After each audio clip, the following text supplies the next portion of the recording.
Assalamualaikum warahmatullahi wabarakatuh. Kembali lagi di channel Mama dan Hisham.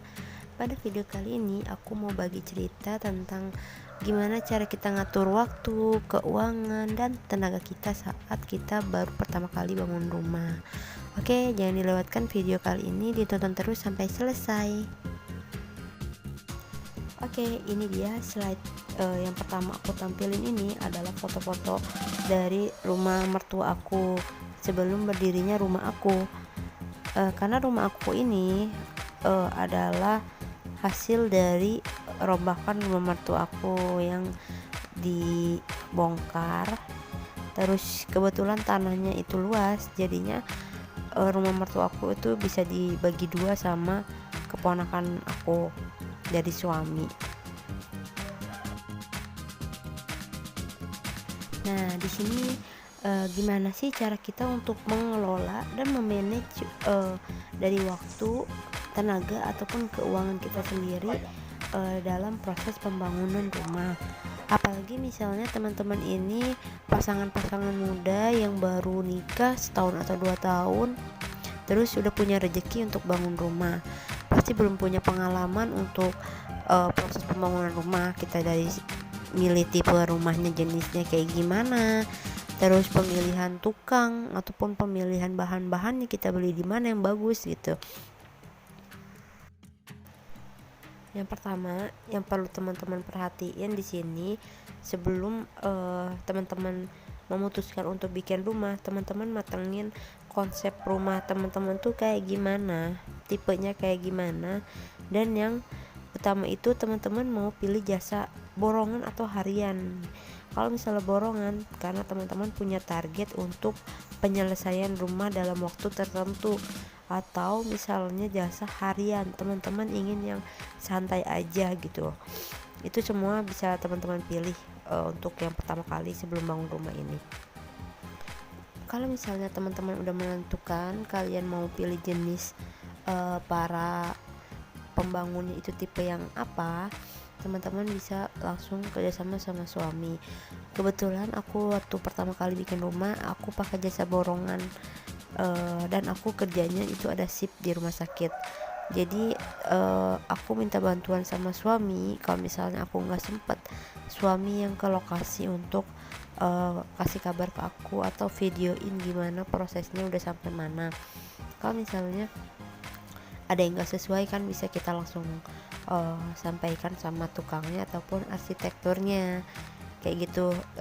Untuk waktu dan tenaga itu saling berkaitan ya, jadi kita emang perlu kerjasama antara suami kita ataupun sama kita sendiri. Oke, dari yang paling utama yaitu gimana cara kita untuk mengelola keuangan kita dalam proses pembangunan rumah. Karena proses pembangunan rumah ini, pengeluaran yang kita keluarkan itu termasuk jenis pengeluaran yang mati, yang teman-teman gak bakalan dapetin uangnya balik, atau uang teman-teman akan bertambah gitu. Jadi kalau menurut aku, kita harus benar-benar pandai, cermat, dan teliti dalam proses pengeluaran uang untuk pembangunan rumah kita ini. Oke, kalau misalnya teman-teman udah menentukan jenis pembangunnya itu jenis borongan atau harian, teman-teman bisa langsung pilih. Kebetulan waktu itu aku pakai jasa borongan tukang, dan semua alat dan bahan keperluan rumah aku itu semuanya dikelola sama arsitekturnya itu. Nah, saran aku, kalau misalnya teman-teman udah pilih untuk jasa borongan, teman-teman pilih untuk jasa tukangnya aja. Dan sebelum jasa tukang, teman-teman juga bisa perjanjian untuk konsumsi makan tukang. Itu teman-teman yang handle ataupun arsitekturnya sendiri atau tukangnya itu sendiri yang beli gitu. Karena itu semua berpengaruh dalam proses pembangunan dan keuangan kita. Kalau misalnya teman-teman emang nggak punya waktu, bisalah teman-teman serahin makannya udah sama tukang itu sendiri atau arsitekturnya.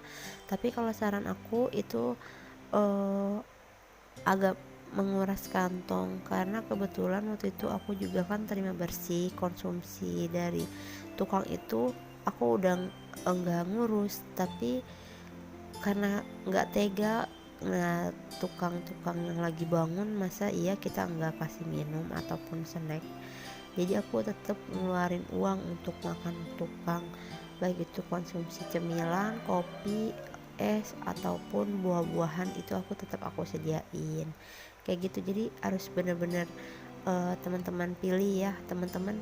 Kalau misalnya bisa nyediain makan, itu lebih baik dan lebih hemat untuk kantong kita. Nah, setelah teman-teman udah pilih, udah perjanjian untuk masalah jasa tukang dan konsumsi, itu teman-teman selebihnya yang mengelola dalam pembelian bahan-bahan dan alat untuk rumah teman-teman sendiri.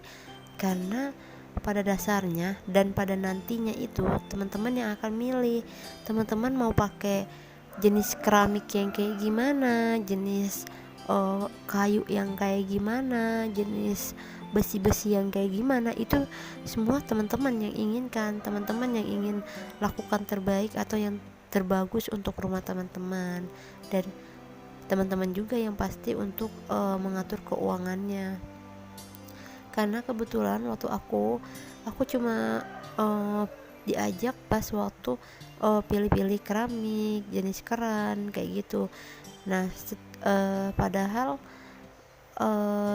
pada perjanjian pertama itu udah ada tertera untuk jenis lantainya dihargai sekian dan kerannya sekian, tetapi sama yang aku pilih itu berbeda.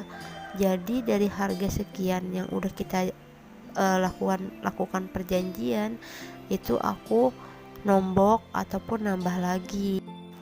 Jadi itu benar-benar nguras kantong aku banget.